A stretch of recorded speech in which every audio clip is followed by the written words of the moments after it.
Hallelujah, Hallelujah, Hallelujah, Hallelujah.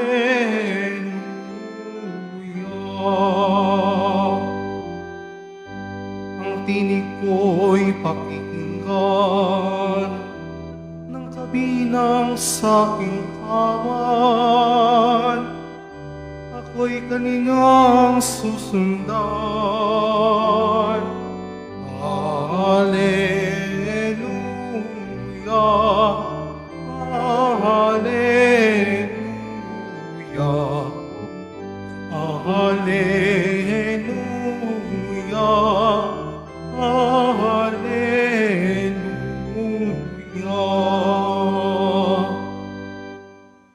Sumainyo ang Panginoon. At sumaiyo rin. Ang mabuting balita ng Panginoon ayon kay San Juan. Papuri sa iyo, Panginoon. Nung panahong iyon, sinabi ni Jesus sa kaniyang mga alagad, kung paanong iniibig ako ng Ama, gayon din naman iniibig ko kayo. Manatili kayo sa aking pag-ibig. Kung tinutupad ninyo ang aking mga utos, mananatili kayo sa aking pag-ibig, tulad ko, tinutupad ko ang mga utos ng aking Ama, at ako'y nananatili sa kanyang pag-ibig. Sinasabi ko sa inyo ang mga bagay na ito, upang makahati kayo sa kagalakan ko at malubos ang inyong kagalakan. Ang mabuting balita ng Panginoon. Pinupuri ka namin, Panginoong Hesukristo. Magsiupo muna ang lahat.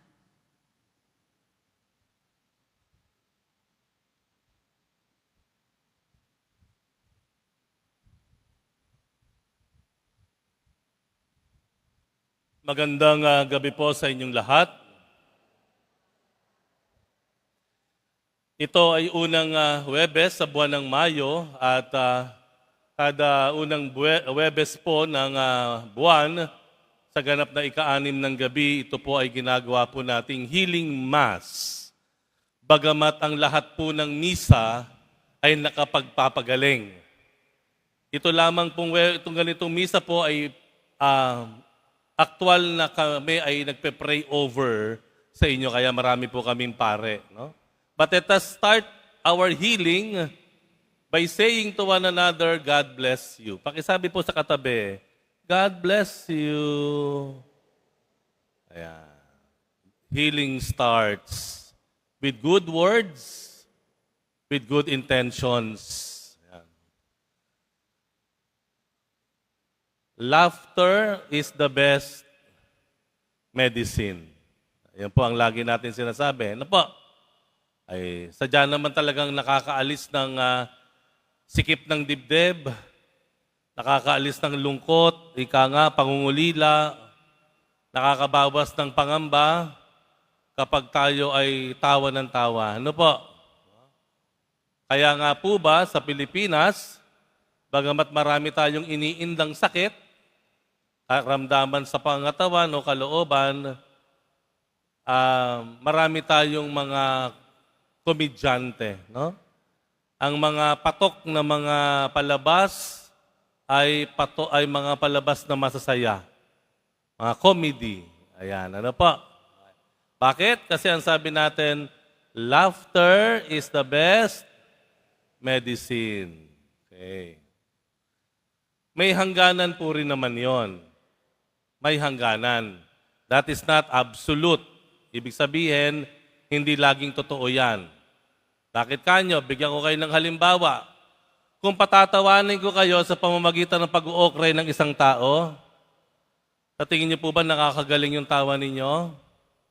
Ino-okray ako, may ino-okray ako. Ibig sabihin, may pinagbubuntunan ako na tao, ginagawa ko siyang katawa-tawa, tinutokso ko siya, o sa iba nga, nilalait pa yung tao, Tatawa naman kayo. Sa tingin niyo po nakakagaling yon? Hindi po nakakagaling yon. Ano po? Nakakasakit ng kalooban din yun eh. So meron din pong hangganan. Ang laughter is the best medicine. Hindi kaya mas tama yung sinabi ng Panginoon dito sa Ebanghelyo? Ano po ibig kong sabihin? Ang huling bahagi ng Ebanghelyo, sinabi ng Panginoon, ang sinasabi ko sa inyo ang mga bagay na ito upang makahati kayo sa kagalakan ko at malubos ang inyong kagalakan, that you may have joy and joy in its fullness. Hindi kaya ang ibig nating sabihin, joy is the best medicine. Kasi iba yung tawa eh. No? Iba yung tawa. Pwede kang magtawa sa bagay na masama o hindi maganda. Pero yung sinasabing joy dito, yung joy na isinasalarawan ng Panginoon o pinagmumulan ay ang Diyos.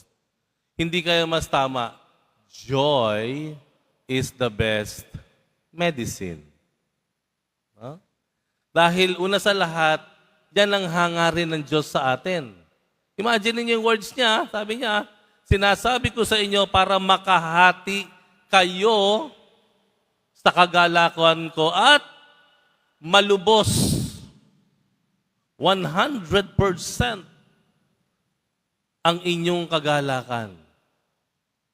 Yung unang hangarin ng Diyos sa atin, tayo ay maging magalak, masaya. Ang nais ng Panginoon sa atin, malubos ang ating kagalakan. Yun po yun. Now, ang tanong, paano ba at saan nahanapin ang joy? Kayo po ba hinahanap niyo yung kasiyahan ninyo? Hinahanap niyo po ba? Saan niyo hinahanap ang kasiyahan ninyo? Sa partner? Sa pag-ibig? Saan natin hinahanap ang kasiyahan natin? Sa career? Sa success? Sa love life? Saan natin hinahanap ang lugar, halimbawa?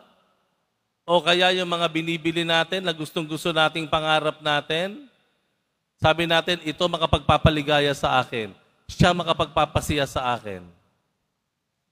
Bagamat ito ay nangyayari at totoo, pero may mas magandang mungkahi ang Panginoon. Meron siyang iniaalok sa atin. Ano yon? Na yung kagalakan at kasiyahan natin ay bunga. Bunga ng ano? Bunga ng ating pagsunod sa Kanya. Ano sabi sa Ebanghelyo?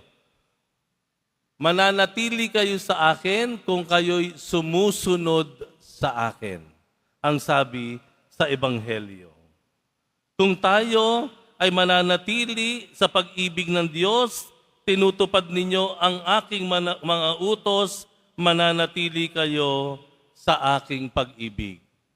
Yung hinahanap nating joy, hindi pala po iyan basta object. It is a result. Ito ay isang bunga, resulta ng ano? Ng ating pananatili sa Diyos. Maliwanag po? Kasi hinahanap natin kung saan-saan. Mailap masyado ang kasiyahan, ng kagalakan. Lagi na lang tayo malungkot. Nakuha natin ito, nung nakuha natin, ang saya-saya natin. Nung nabili natin, ang saya-saya natin. Pero pagkatapos, nawawala agad. Humihina ang iyong kasiyahan, nananawa ka na. So ano po ang minumungkahi ng Panginoon? Na ang hinahanap nating kasiyahan, kagalakan sa buhay, ay bunga pala. Bunga ng ano? Ng ating pananatili sa Diyos. If we remain in God, we will have joy. So wag nating hanapin yung kasiyahan. Ang hanapin natin yung paraan para manatili tayo sa Diyos. Ibig sabihin, Ang sabi sa Ebanghelyo, isang paraan para manatili sa Diyos ay tuparin ang aking mga utos. To obey the Lord. To obey His word. To obey His will. Ang Ebanghelyo po nagsasabi na hindi po si Father. Ang Panginoong Jesus na nagsasabi. Ulitin natin ang equation. Naghahanap tayo ng kasiyahan, nais nating ng happiness in life. Yung palang hinahanap natin ay mailap. Bakit? Yun lang pala ay resulta. Yan ay bunga lamang. Tignan mo yung puno, yung pinanggalingan. Ano yung pinanggalingan? Yung pala ay ang pananatili sa Diyos. If we have relationship with the Lord, if we continue to pray, if we continue to commune with Him, if we continue to love others and care for others, kapag tayo ay nagmamalasakit sa kapwa, yan ang mga utos ng Diyos, hindi po ba? Mahalin ang kapwa. Nang sa gayon, ano mangyayari? Dahil tinutupad natin yung utos ng Diyos, mananatili tayo sa Kanya. At pag nanatili tayo sa Kanya, yun ang sinasabi ng Panginoon. Sa atin mananahan ang kagalakan. Kagalakang hindi kaya kunin, nakawin, ninuman. Ang kagalakang hindi kumukupas. Ang kagalakang hindi nawawala. Ang kagalakang hindi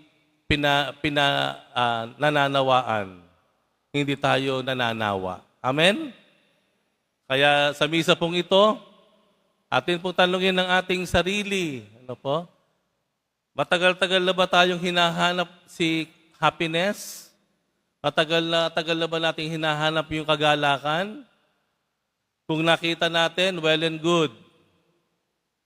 Pero kung nakita mo lahat ng happiness na iyong natanggap ay parang short-lived,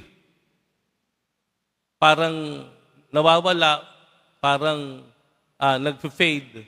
Well, isa lang po ang kailangan. We remain in God. Manatili tayo sa Diyos. And one way, isang paraan para manatili sa Diyos ay tuparin ang Kanyang utos. Sa bandang huli, ang bunga ang ipagkakaloob at pupunuin tayo ng Diyos, ang bunga ng kagalakan o kasiyahan. Amen.